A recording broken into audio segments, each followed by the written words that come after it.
Unang tanong mula kay Tristan Nadalo, Newswatch Plus. Hi, Yusek. Good afternoon. Yusek, Palace has released its initial reaction on the alleged impeachment complaint against President Bongbong Marcos. Siguro po, has he been made aware of these moves, and how ready is he to face claims of betrayal of public trust kung umabot man po sa impeachment complaint talaga? Wala pa nga yung complaint, paano makakapag-ready ang Pangulo? Babasahin muna kung meron mang complaint. At di umano, ito yung nakita na rin natin sa balita, na di umano na may lumapit sa isang mambabatas na mga supporters ng isang politician. So, at mukhang sila ay mga miyembro ng DDS. Okay?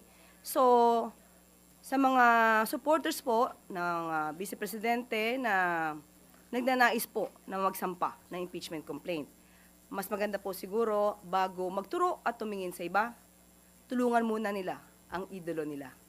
Unang-una dahil ang usapin dito, ang impeachment complaint ay hindi ito pang media lamang. Hindi ito panakot lamang. Mas maganda po na masagot ang mga issue dahil sinasabi nila ang paglalabas di umano ng balak ng mga supporter ng mga Duterte na magsampa ng impeachment. Sinasabi ng iba, ito para makaiwas di umano ang Vice Presidente sa mga isyung paglustay at mga di umanong pagtanggap ng pondo, milyong-milyong pondo mula sa mga drug lords. So mas magandang masagot po yan. At ang Pangulo naman, handa naman po sa lahat ng pagkakataon dahil siya po ay gumagalang sa konstitusyon, gumagalang po siya sa proseso. Pero kung pag-uusapan po natin ay breach of public trust, dahil nabanggit ito tungkol sa di umanong pagpirma sa GAA. Ang Pangulo po, unang-una, hindi po siya nagnakaw ng pera.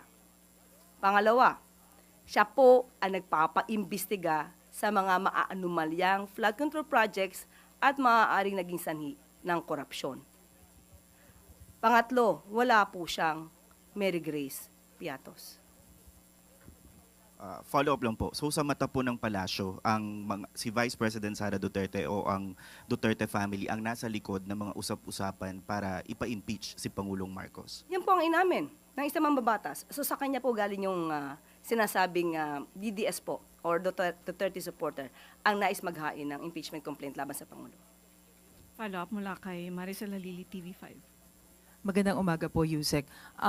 Although your statement is clear, I wonder how confident is the President or Malacanang when it comes po doon sa support ng mga members ng Congress because we all know this is a numbers game. Sa ngayon, tiwala pa rin po ang Pangulo na meron pong pagtitiwala rin sa kanya ang mga mambabatas dahil hindi naman po gumagawa ng kamalian ng Pangulo.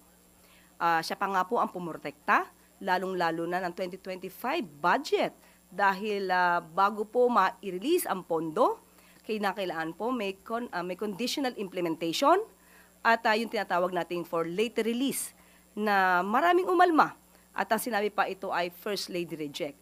So pinangalagaan po ng Pangulo ang ating pondo. Kaya sa mga matitino din po at maayos na mga mababatas, alam po natin kung saan sila gagawi. Gagawi sila sa matino at hindi sa mga korakot.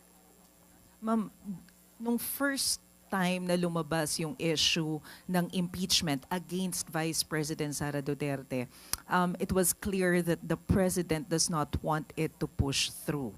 Ganun pa rin po ba ang posisyon ngayon ng Pangulo tungkol naman doon sa bantang impeachment against the Vice President? Noong nakaraang linggo po ay nakausap natin mismo ang Pangulo at tinanong natin dyan. Dahil sinabi po natin, tinatanong na po ng MPC kung anong inyong magiging reaksyon sa mga nababalitang magsasampa ng impeachment complaint laban kay sa Vice Presidente. Ang tanging tugon lamang niya sa akin ay kung ano po ang pagtrato sa pag-iimbestiga sa flood control projects, mga anomalyang flood control projects. Ganon din po ang gawing pagtrato sa paggagawa or sa pag-iimbestiga patungkol dito sa impeachment complaint laban kay VP Sara. Sunod na tanong mula kay Alvin Baltasar, Radyo Pilipinas.